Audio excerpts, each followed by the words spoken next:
4 friends, હવે આપણે ગાલા assignment છે બુક 10 ધોરણની, તેમાં આપણે પ્રશ્નપત્રક 4 આવ્યા છે અને એના વિભાગ એ માટે આપણે તૈયારી કરી રહ્યા છે. 24 માર્કની તૈયારી છે મિત્રો.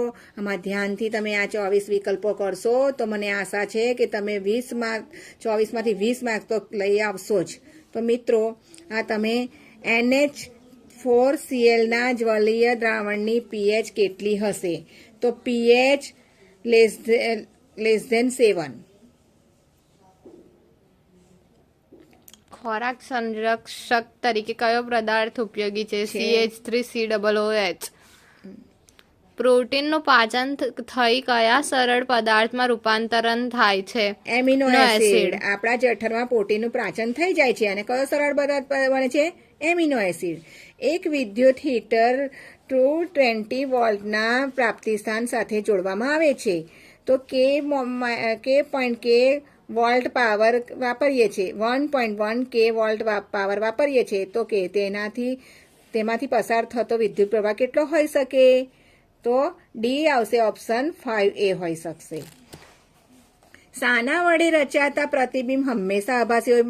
મિત્રો, આભાસી હંમેશા આભાસી હોય તો બહિર્ગોળ અરીસા અને અંતર્ગોળ અરીસાના જ પ્રતિબિંબ હોય છે.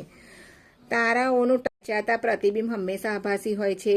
તો મિત્રો, બહિર્ગોળ લેન્સ, બહિર્ગોળ અરીસા અને અંતર્ગોળ લેન્સ, આનું જે પ્રતિબિંબ પડે છે, અંતર્ગોળ લેન્સ છે અને બહિર્ગોળ અરીસો છે, તો તેનું હંમેશા આભાસી જ પ્રતિબિંબ હોય છે. તારાઓનું ટમટમું યાદ રાખજો મિત્રો. તારાઓનું ટમટમું દેખાવા માટે કઈ પ્રકાશીય ઘટના બને છે? વાતાવરણીય વક્રીભવન. વાતાવરણીય વક્રીભવન. ખાલી જગ્યા. ટિંકચર આયોડીનની બનાવટ.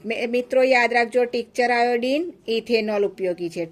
કોષમાં ખાલી જગ્યા રંગસૂત્રો હોય છે. મનુષ્યના દેહી કોષમાં 23 રંગસૂત્રો હોય છે. આપણે 2 જ શબ્દ યાદ રાખવાના, એટલે વધુ યાદ ના રહે. મનુષ્યના દેહી કોષમાં 23 રંગસૂત્ર. વિદ્યુત પાવરનો એસઆઈ એકમ વોટ. ઉત્સર્ગ એકમનો અંતિમ છેડો સંગ્રહ નલિકા છે, માં ખુલે છે. સંગ્રહ નલિકા હોય એમાં ખુલે. કારની હેડલાઇટ હોય છે, ખબર છે મિત્રો? કારની હેડલાઇટ, એમાં અંતર્ગોળ અરીસો વપરાય. કયો? અંતર્ગોળ. બેડમિન્ટનની રમતમાં સાનિયા નેહવાલને બ્રોન્ઝ મેડલ મળ્યો છે, તો તેમાં કયું મેટલ હશે? તો કોપર અને સિલ્વર હશે, એટલે Cu અને Sn આવશે આ જવાબમાં, ધાતુમાં. મેગ્નેશિયમ એ સોડિયમ કરતાં ઓછી પ્રતિક્રિયાત્મક છે, તો ખરું. મનુષ્યમાં ફલન થાય તે માટે લિંગી નિશ્ચય નક્કી થઈ જાય છે, ખરું. મનુષ્યમાં ફલન થાય ત્યારે જ લિંગી નિશ્ચય નક્કી થાય છે, ખરું. વાતાવરણીય વક્રીભવનને કારણે ટિંડલ અસર જોવા મળે છે, ખોટું. મોઢાની pH 5.5 કરતાં ઘટી જાય તો દાંતનો સડો થાય? હા, 5.5 થી ઘટી જાય તો દાંતનો સડો થાય. આપણા આહારમાં સાની ઉણપ?